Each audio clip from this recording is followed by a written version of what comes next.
Привет, привет! Привет. Сегодня по делам мы отправились в Дрезден.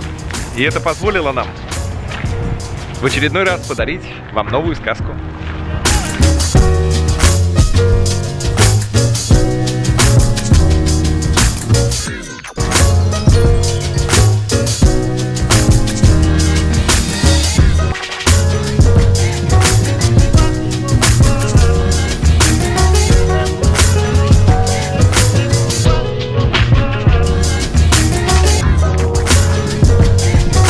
Вам ничего не напоминает этот дворец?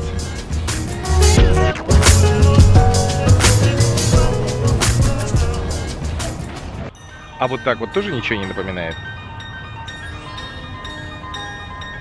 Слушайте, столько гусей мы еще в одном месте не видели с тобой, да? Лебедей у нас много, да? Здесь гуси, судя по всему. Как они гуськом ходят, смотри, там вдали.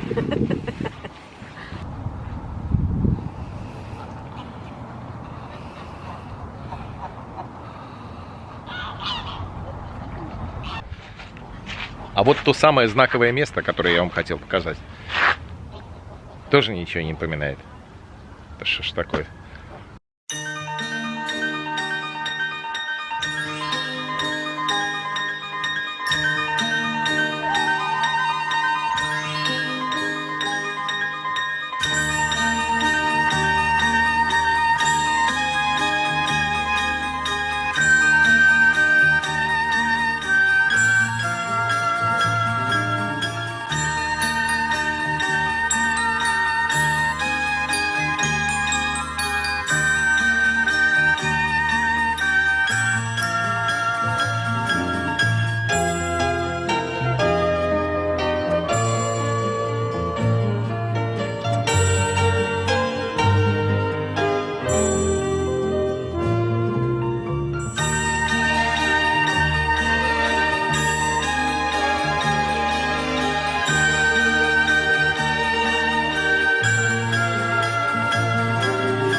Итак, вы, наверное, все-таки догадались уже, где мы находимся. Мы находимся в замке Морицбург. Он находится всего лишь в 15 километрах от Дрездена, ну и, соответственно, в 170 километрах от Праги.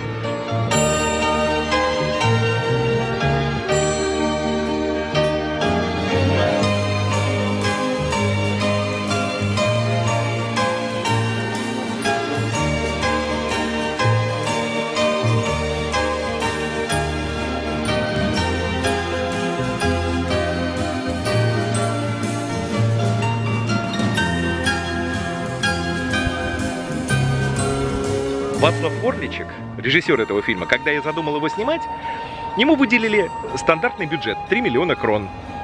Ну, ему его не хватало, потому что он хотел использовать настоящие костюмы и натуральные декорации. Тогда он обратился к своим немецким друзьям, которые, прочитав сценарий, выделили ему еще 1 000 000 марок.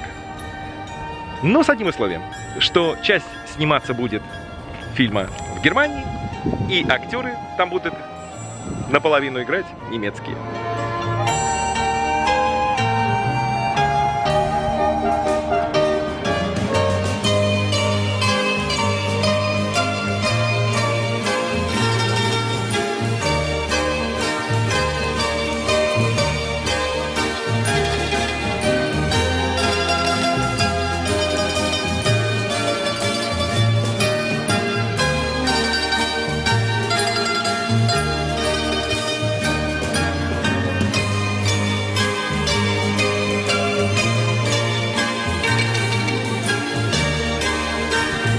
Таким образом, этот замок и стал королевским в этом фильме. Именно здесь развивались все события, которые происходили с королевской семьей. А вся история Золушки развивалась в поместье ее отца, который снимали в замке Швихов, который находится недалеко от города Плзень.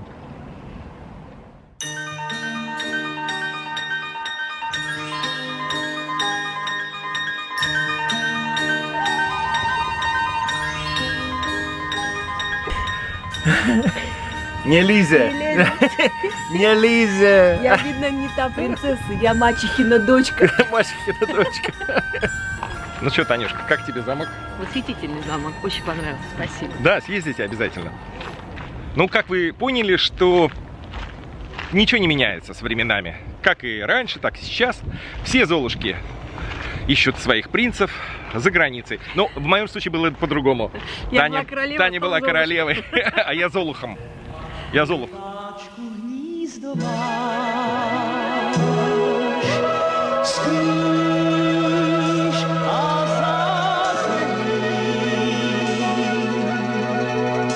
Vždyť ještě léčky málo znáš, málo zdá se mi. Hej, břízo bílá, skloň se níž, dej ptáčku náruč svou a skrýš. Все дела сделаны, замки показаны, отправляемся домой в Прагу. А по дороге заскочим в немецкий супермаркет Реал. Вы знаете, хочу вам рассказать такую ситуацию, которая здесь существует. На самом деле, во всех странах Шенгена, в данном случае я имею в виду Германию, Словакию, Чехию, то, что вокруг нас, везде немножко отличаются цены на те или иные виды продуктов, а может быть даже целиком на продукты. Потому что, например, в Германии НДС, на налог на добавленную стоимость на продукты, он меньше, чем в Чехии. Поэтому они заведомо стоят уже чуть-чуть дешевле. Тут произошла неувязочка, потому что одна машина, которая спереди едет, вот она ученическая, и девушка случайно включила задний ход вместо того, чтобы тронуться вперед. Ну, бывает. Так я продолжу. И продукты, соответственно, строят во всех странах чуть-чуть по-разному. И вот в приграничных зонах все путешествуют друг к другу в гости, можно сказать так. В частности, большинство чехов ездит вот сюда, к немецкой границе, которые недалеко, естественно, живут, потому что иначе это просто никак не окупится, да. Если из Праги сюда ездить, там 150 километров туда, 150 километров обратно, то, в общем-то, никакая закупка продуктов не окупится, это однозначно. А те, кто в приграничных каких-то районах, да, ходят, и в этом супермаркете, например, в Реале, да, в нем уже даже и говорят по-чешски, и кроны принимают, несмотря на то, что я хочу вам пояснить, что у нас евро еще в Чехии не ходит, вы знаете, там еще кроны, а это где-то год через два. И в Германии не обязаны принимать кроны, в Германии уже давно евро. Так вот, в этом супермаркете можно платить кронами. И большинство кассирш и продавцов все тоже приезжают на работу из Чехии. Так что очень так все забавно. Зачем, собственно говоря, мы туда едем? Вы знаете... А зачем мы туда едем? Мы едем за едой для кошек. Правильно. Вот мы, например, едем за едой для кошек, потому что она там дешевле, чем она стоит. И за солеными огурцами. И за солеными огурцами мы туда едем, потому что они там очень вкусные. Дело в том, что немцы потрясающе умеют делать всякие вкусности. Вот такого рода, как соленья, там, маринады, да, какие-то вот это вот все вещи они делают фантастически. В чешской кухне, к сожалению, этого не так много. Тоже есть соленые какие-то маринованные огурчики, да, но не так, как это делают немцы. Также меня всегда удивляло, что несмотря на то, что мед существует как бы в культуре чешской достаточно прочно, сидит давно, и все его знают и едят, и везде он продается, но вы увидите только лесной, полевой, и все, и этим закончится. Вот такой культуры, как в России, в Украине, и как в Германии, где есть куча всевозможных различных видов меда, в зависимости от того, где пчелки собирают свой нектар, такого здесь практически Какие нет. пчелы рекламу проплатили?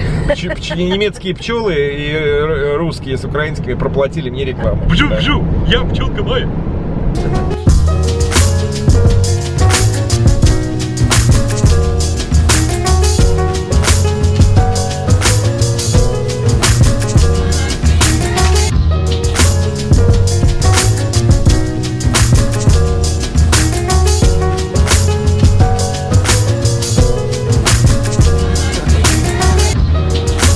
Мир немецкого пива. Давай себе купим шорты.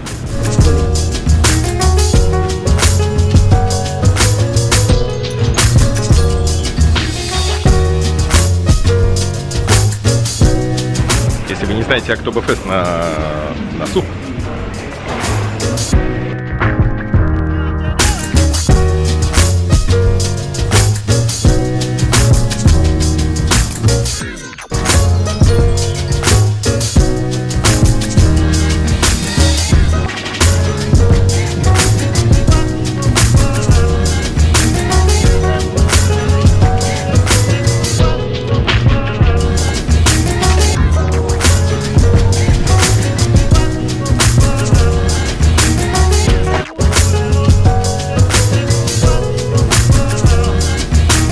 Ну, на сегодня все истории кончились. Программа минимум выполнена. Пока-пока. Пока-пока.